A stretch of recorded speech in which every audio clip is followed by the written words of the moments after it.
Sejam bem-vindos ao Portal de Luz. Hoje nós continuamos a entrevista da semana passada com a doutora Irvênia Prada. Mas antes, vamos orar com Chico Xavier.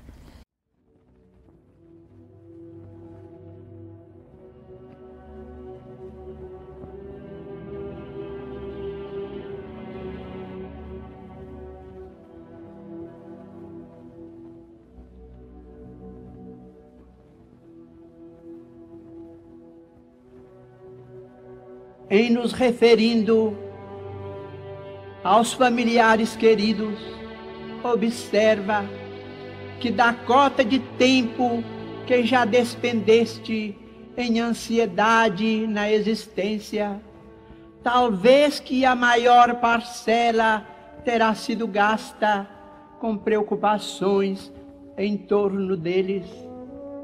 Pais, filhos, cônjuges, irmãos, tutelados e companheiros. Muitos dentre eles andaram em problemas, ameaçados, menos felizes.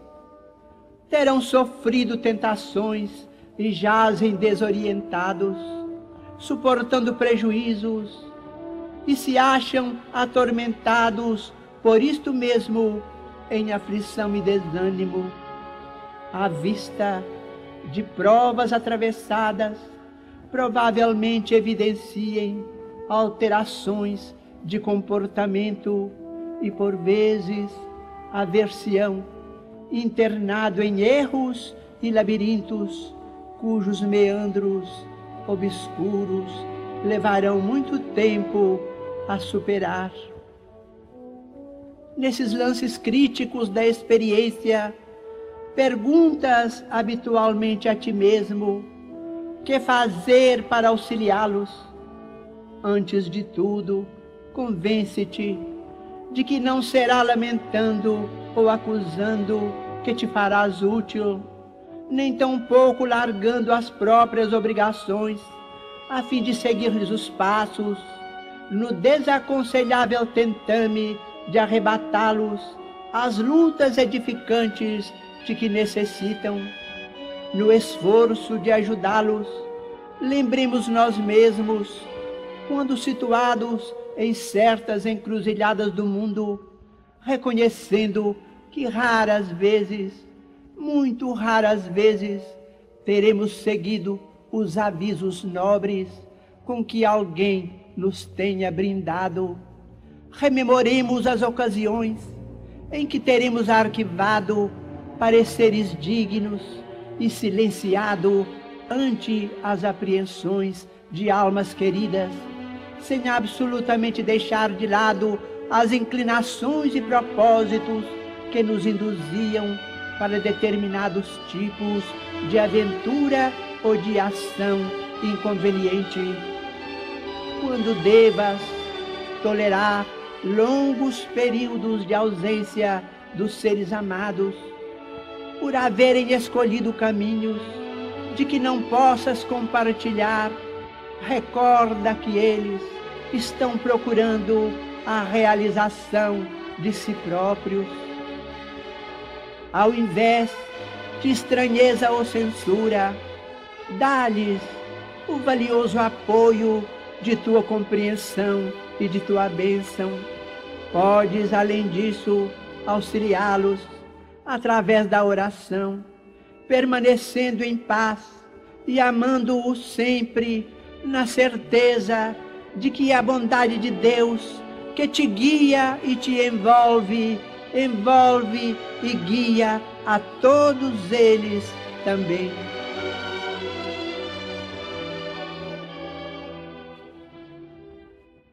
Doutora Irvênia Prada é médica formada pela Universidade de São Paulo e autora do livro A Questão Espiritual dos Animais, que já está na sua 10ª edição e que foi traduzido para várias línguas.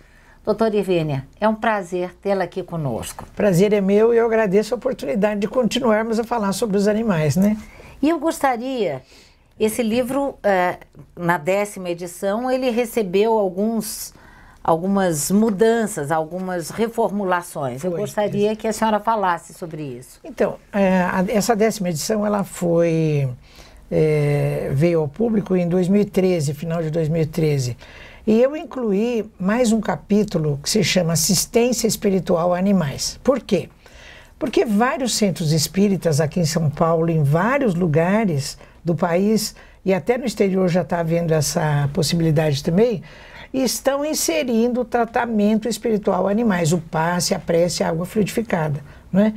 O meio espírita ainda está um pouco resistente a essa ideia, alguns até assim estão, né, refratários, mas é uma coisa que a gente vai ter que aceitar, porque os animais também são criados por Deus nosso Pai, que nos criou, né? Nós não somos seres diferentes, os animais também merecem esse auxílio. Todo ato de amor é válido também em relação aos animais. Então eu inseri esse capítulo e... Que é uma novidade, né? É uma novidade. E eles reagem bem? Então, os animais sim, muito bem. Tanto que as casas espíritas que tem, por exemplo, no sábado à tarde, ou um dia da semana, ou o caso da Ciama, que é um centro espírita dedicado prioritariamente ao atendimento espiritual dos animais, os animais se comportam muito bem. Então a gente vê lá gatos, cachorros, papagaios, canários, todos muito bem quietinhos, ouvindo a palestra que é para os tutores, né? E eles ficam bem quietinhos, tomam o seu passe e bebem água fluidificada, então tá tudo bem. Vou levar os meus, então. Pode levar. E aí nesse livro, no capítulo, tem uma relação das casas espíritas, que até 2013 já tinham esse tratamento. Hoje existem mais lugares, né? E também outro capítulo que eu cuidei de atualizar foi o capítulo de comer ou não comer carne. Eu faço uma abordagem nutricional, mostrando que esse negócio de falar que nós temos que buscar proteína na carne animal, isso é um mito, né? Nós não precisamos da proteína, o ser humano precisa dos aminoácidos, que são moléculas formadoras de proteínas. Então está tudo bem explicadinho aí. Além da abordagem nutricional, eu faço uma abordagem ecológica, dizendo que o planeta não aguenta mais criar boi. Depois eu faço uma abordagem ética, dizendo que os animais, como seres sencientes e espirituais, precisam ser aliviados dessa tarefa de servir a alimentação humana. E depois eu faço uma abordagem vibratória, lembrando que André Luiz diz nos seus livros que nos matadouros amontoam-se espíritos de baixa condição evolutiva que vão lá aurir o fluido vital que é expelido dos animais durante o abate. Você imagina, então, a gente participar dessa cena, né? Nós precisamos repensar tudo isso. E mais alguns capítulos aí, como, por exemplo, animais de serviço, terapia mediada por animais. Isso, doutora Irvênia, eu gostaria que a senhora falasse dos animais de serviço.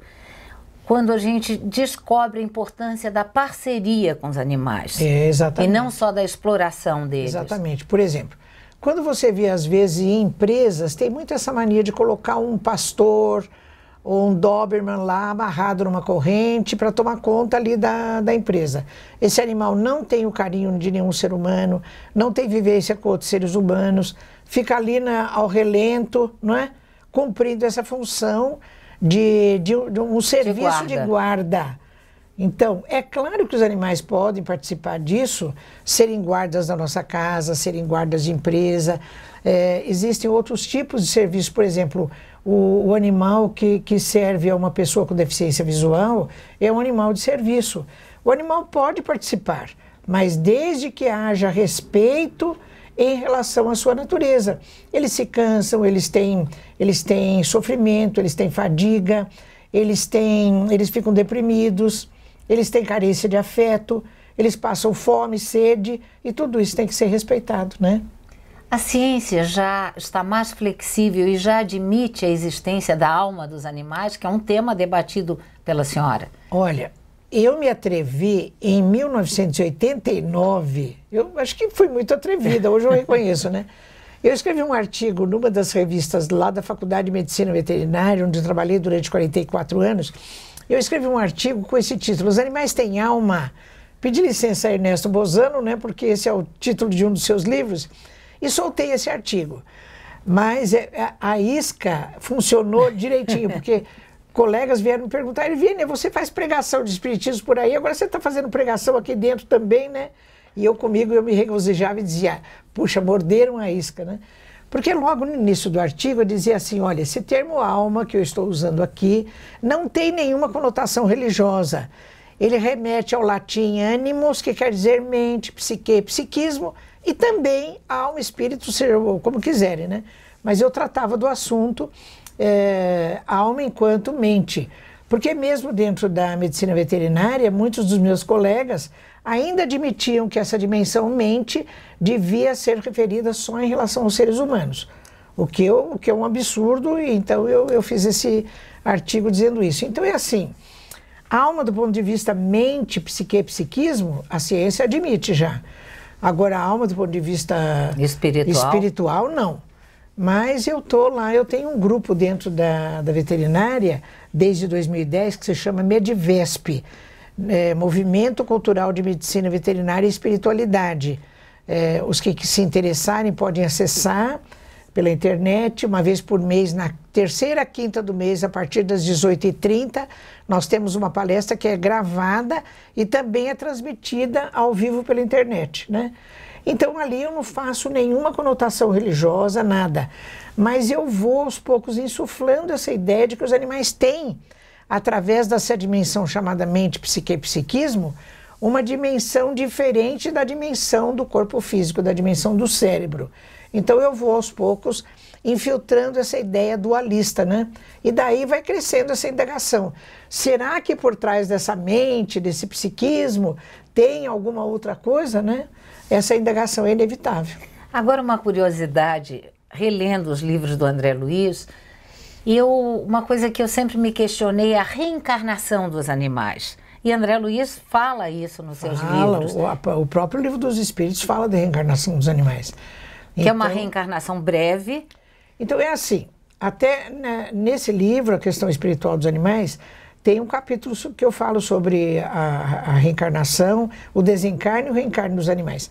Então no Livro dos Espíritos está dito assim, que o princípio, essa força viva que anima os animais, após o seu desencarne, o desencarne do corpo físico, ela é prontamente reutilizada para animar outros seres. Então se entende que para os animais não existe erraticidade, não é? Certo. Mas olha, a literatura espírita inteira está repleta de casos de persistência no nosso lar, nos livros do André Luiz. Tudo, dos animais após o desencarne durante um certo período. No próprio livro da Sueli Caldas Schubert, que se chama Testemunhos de Chico Xavier, existe um caso em que ela fala das cartas que Chico Xavier escrevia de próprio punho para Vantuil de Freitas, que foi presidente da Federação Espírita Brasileira durante mais de 2 décadas, né? E numa das cartas, que é datada de janeiro de 1955, ele conta que Lorde, o seu cão, havia desencarnado, e no momento do desencarne, ele vê o espírito de José, seu irmão, já desencarnado, vir acolher nos braços a figura espiritual do Lorde.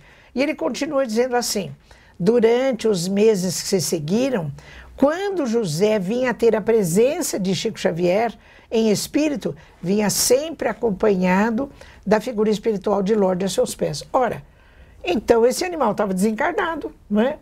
Então, isso ainda é uma indagação, é uma questão que nós precisamos continuar a estudar.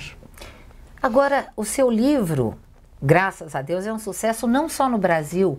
Eu gostaria que você falasse da penetração dele, da divulgação dele no exterior. Olha, a primeira tradução foi feita já, acho que há uns 8 anos, pela própria Folha Espírita, para o espanhol. Então ele está divulgado para países de língua espanhola, para Miami, para alguns lugares assim. Depois ele foi traduzido para o italiano, já faz uns 6 anos. Eu estive em Milão em 2010 e na região, lá na Itália, para divulgar a tradução para o italiano. Eu vou agora também, final de outubro, começo de novembro, fazer várias palestras na Itália para divulgar essa edição em italiano. E foi traduzida também para o inglês. Eu estive em 2013 nos Estados Unidos, em várias cidades, Nova York, Chicago, várias cidades também fazendo a divulgação da edição em inglês.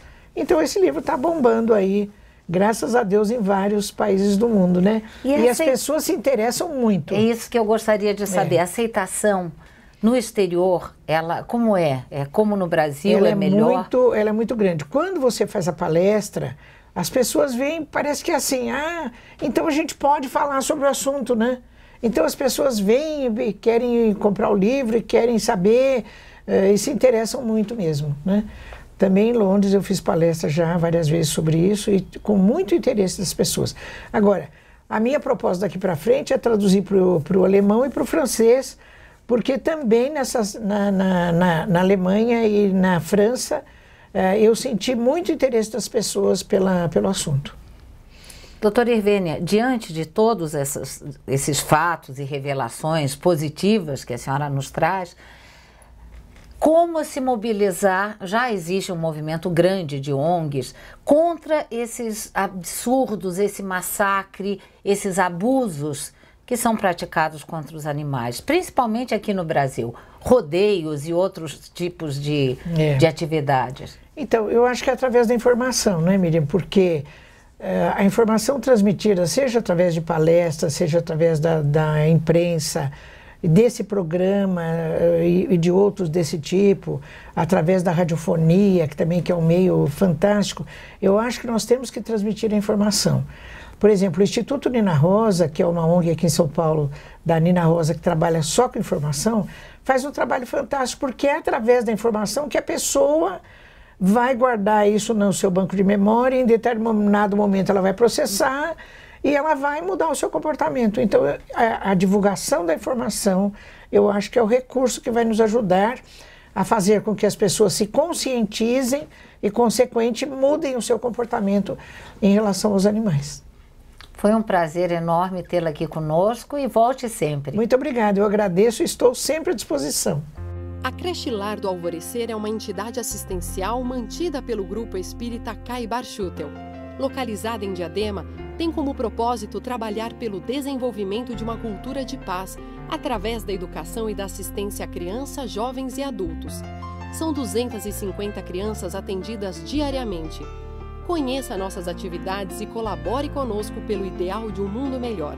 www.lardoalvorecer.org.br. O jornal Folha Espírita, fundado em 18 de abril de 1974, se dedica à divulgação da doutrina espírita. Saiba mais sobre assuntos atuais com o enfoque do espiritismo, além de entrevistas e artigos de diversos colunistas. Você pode escolher na versão digital ou impressa. Acesse e faça sua assinatura. www.folhaespírita.com.br. E assistam agora Sandra Marinho no Educa Tua Alma. Queridos amigos, queridas amigas, hoje falaremos sobre um outro sentimento negativo, tanto quanto a inveja. Trata-se do ciúme. Creio que qualquer um de nós já sentiu ciúme alguma vez. Do mesmo modo que a inveja, ele domina nossa mente, paralisa as nossas ações, tira-nos a tranquilidade até o sono.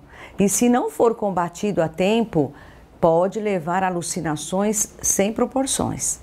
Em alta dose, o ciúme torna-se uma grave doença da alma, sem falar do rastro de tristeza e desolação que deixa por onde estagia. As pessoas ciumentas, normalmente, não deixam transparecer toda a extensão do seu ciúme. Às vezes, deixam transparecer uma reação ou outra, mas dificilmente compartilham o seu desvario em toda a plenitude. No fundo, sabem que não estão certas e que estão fora de controle, mas deixam-se levar pelo roldão das paixões, mesmo que intimamente tenham consciência do enorme erro que estão cometendo contra si próprias. O livro Entre a Terra e o Céu, psicografado por Chico Xavier, o qual inclusive recomendo a leitura, pois nos traz revelações assim valiosas, de autoria do espírito André Luiz.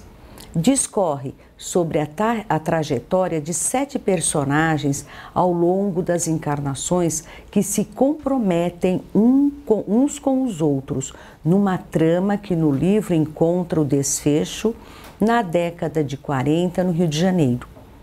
No desenrolar da história verídica, vamos encontrar um homem viúvo que se casara pela segunda vez, que tinha adoração pelo filhinho caçula, sensibilizado ao vê-lo privado do carinho materno. Ele percebia que Zulmira, a madrasta, estava longe de suprir aquele vazio, pois não tinha grande apego pelos enteados. O fato é que Zulmira nutria um ciúme avassalador pelo então marido e no seu amor possessivo não tinha lugar para os filhos dele. Amaro, nosso personagem, e os filhos, em especial o mais novo, pareciam velhos amigos e isso deixava Zulmira ralada de despeito. E ela passou a ver no menino um adversário. Zulmira deixou-se levar pelo sentimento de ódio e deixou que o ciúme a entorpecesse, a ponto de suspirar pelo desaparecimento do enteado. E dando asas à imaginação doentia, acalentava o secreto anseio de presenciar a morte do garoto. Chegava a imaginar meios para que tal acontecesse. Pensou até em atropelamento por algum veículo na rua, que desse cabo da vida do menino. Até que chegou um dia em que Amaro convidou a família para um banho de mar logo cedo. O pai se distanciou acompanhado da filhinha e Zulmira ficou com a guarda do menino. Nisso pensou, não seria esta a oportunidade de realizar o que já vinha arquitetando há tempos? Se deixasse o garoto à própria sorte no mar adentro, quem poderia culpá-la? E foi com estes pensamentos que Zulmira passou à ação.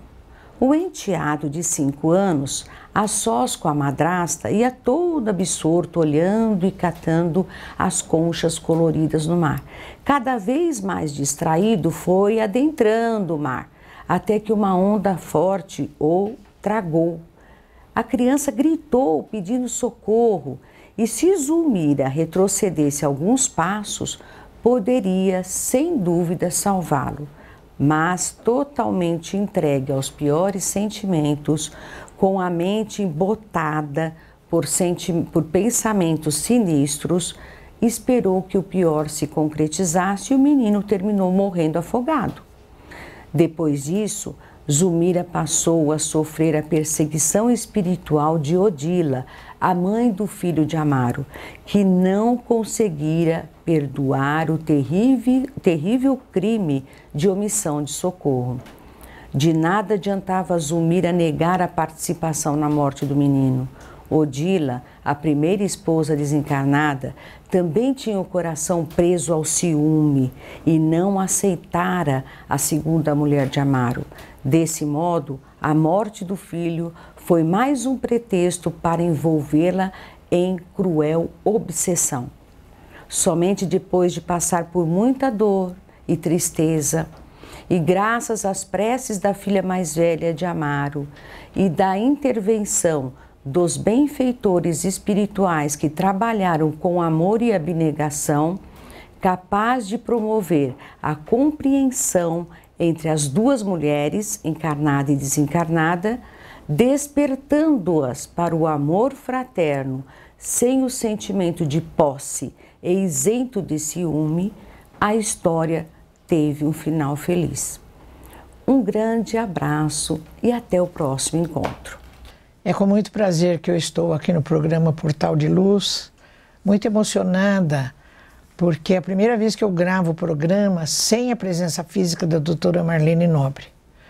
A doutora Marlene é uma pessoa que deixou uma marca muito forte na vivência de todos nós que tivemos o prazer e o privilégio de conviver com ela. Eu estive muitos anos convivendo com a doutora Marlene em programas, em entrevistas, em palestras, especialmente desde 2008, eu acompanhei a doutora Marlene todos os anos no chamado périplo europeu, em vários países, ficamos juntas, hospedadas nos hotéis, viajamos de trem, viajamos de avião, enfim, compartilhamos toda essa proposta de divulgação do paradigma médico-espírita em vários países europeus. Então, a doutora Marlene deixa para nós um testemunho muito forte de dedicação total a essa divulgação do paradigma médico-espírita. Lembrava sempre das vivências com Chico Xavier, porque durante toda a sua faculdade de medicina, lá em Uberaba, ela conviveu todos os dias com Chico Xavier, e ela tem muitos casos que contava para a gente. A vivência dela com o espírito Bezerra de Menezes, que lhe recomendava todas as atitudes na divulgação desse paradigma, e também a vivência com os ensinamentos do Mestre Jesus. Eu me lembro sempre dela em palestras, em todas as oportunidades, dizer que o diploma do médico espírita era de Jesus. Então, doutora Marlene, agora em espírito, receba de nós, de mim, que tenho uma eterna gratidão pelo seu exemplo, receba de todos nós o nosso carinho, o nosso aplauso e o nosso compromisso de que, na medida de tudo que pudermos, nós vamos continuar as tarefas que a senhora tão bem liderou aqui no nosso plano. Fique com Deus e receba o nosso abraço muito carinhoso.